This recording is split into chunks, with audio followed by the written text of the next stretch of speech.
Hai anak-anak, selamat datang di kelas ketiga bersama saya John Dalton. Tentu kalian masih ingat dengan teori atom yang pernah saya rumuskan kan?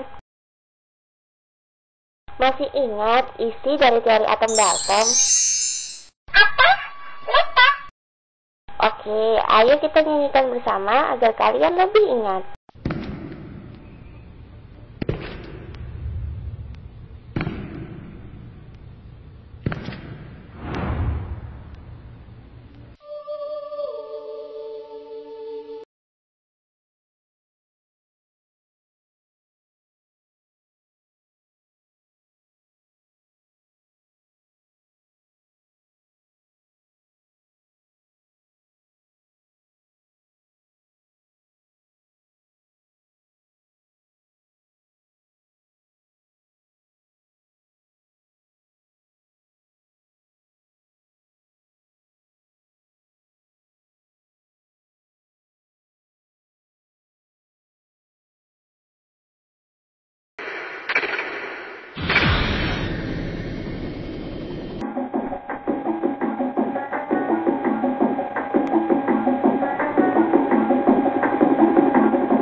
Materi disusun dari partikel yang terkecil.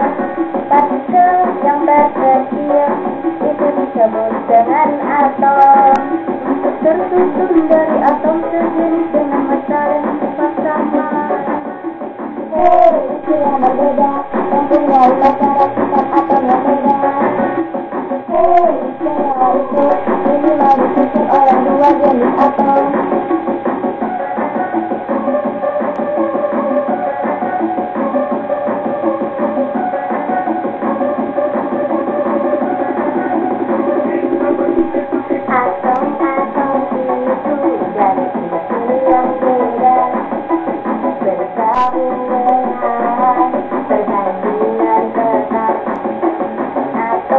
Tidak dapat digunakan.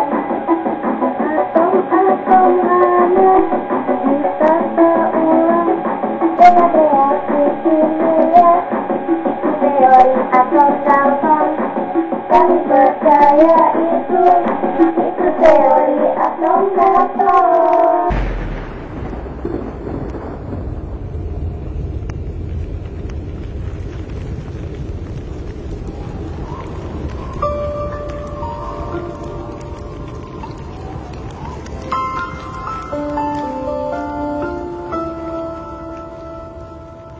Nah, tentu kalian bertanya, mengapa kita perlu mengingat kembali teori atom Dalton?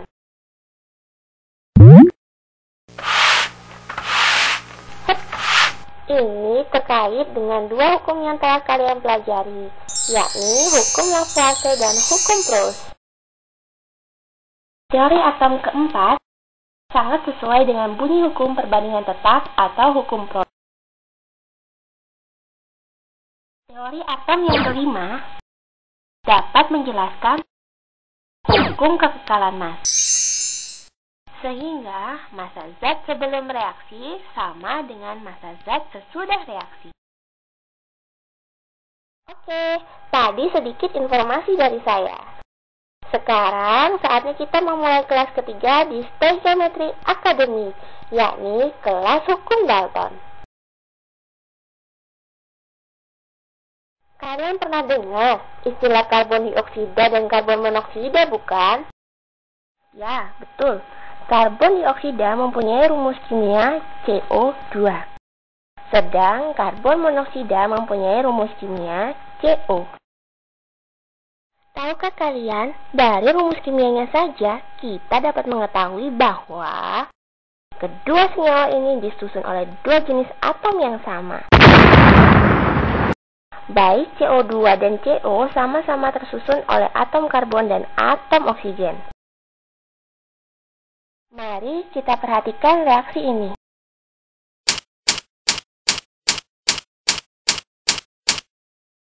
Ternyata baik CO2 dan CO, masing-masing terbentuk dari reaksi antara karbon dan gas oksigen. Tapi, bagaimana hasilnya bisa berbeda ya jika sama-sama tersusun oleh atom yang sama?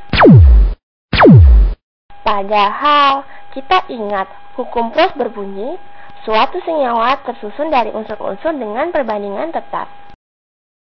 Nah, untuk menjawabnya, perhatikan tabel berikut agar kalian dapat menemukan keteraturan yang terkait dengan perbandingan unsur-unsur dalam senyawa tersebut.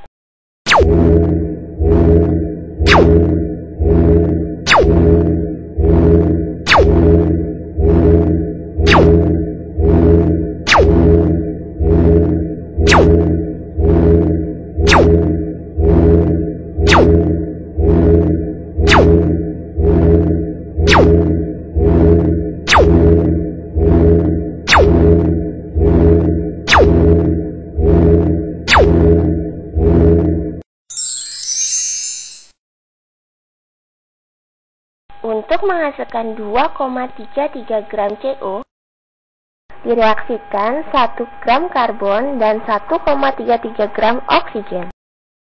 Sedang untuk menghasilkan 3,667 gram CO2, direaksikan 1 gram karbon dengan 2,667 gram oksigen. Nah, sekarang ayo kembali cermati tabel tersebut.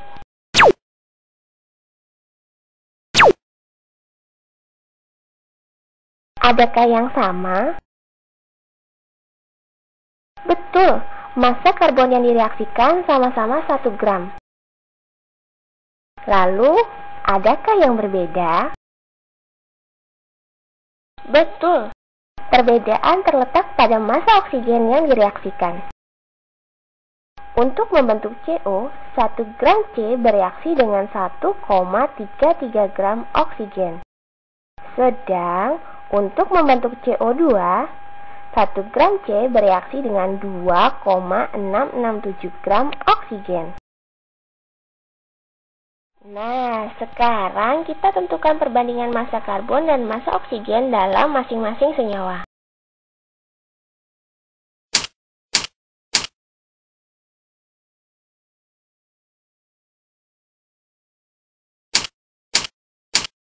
Oke, kita telah mengetahui bahwa perbandingan C dan O dalam CO adalah 1:1.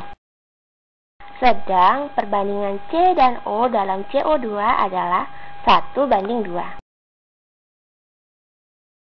Karena massa karbon sama, maka kita dapat membandingkan massa oksigen dalam CO dengan massa oksigen dalam CO2.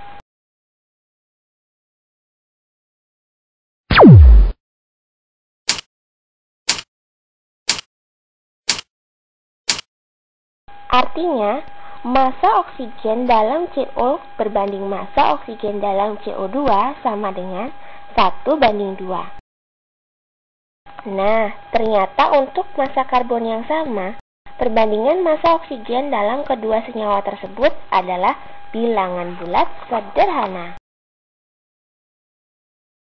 Oke, kesimpulan apa yang dapat kalian tarik? Betul. Jika dua jenis unsur bergabung membentuk lebih dari satu senyawa, dan jika massa salah satu unsur dalam senyawa tersebut adalah sama, sedang massa-massa unsur lainnya berbeda, maka perbandingan massa unsur lainnya dalam senyawa tersebut merupakan bilangan bulat sederhana. Baiklah, kita ulangi lagi bunyi hukum Dalton atau hukum perbandingan berganda. Jika dua jenis unsur bergabung membentuk lebih dari satu senyawa, dan jika massa salah satu unsur dalam senyawa tersebut adalah sama, sedang massa-massa unsur lainnya berbeda, maka perbandingan massa unsur lainnya dalam senyawa tersebut merupakan bilangan bulat sederhana.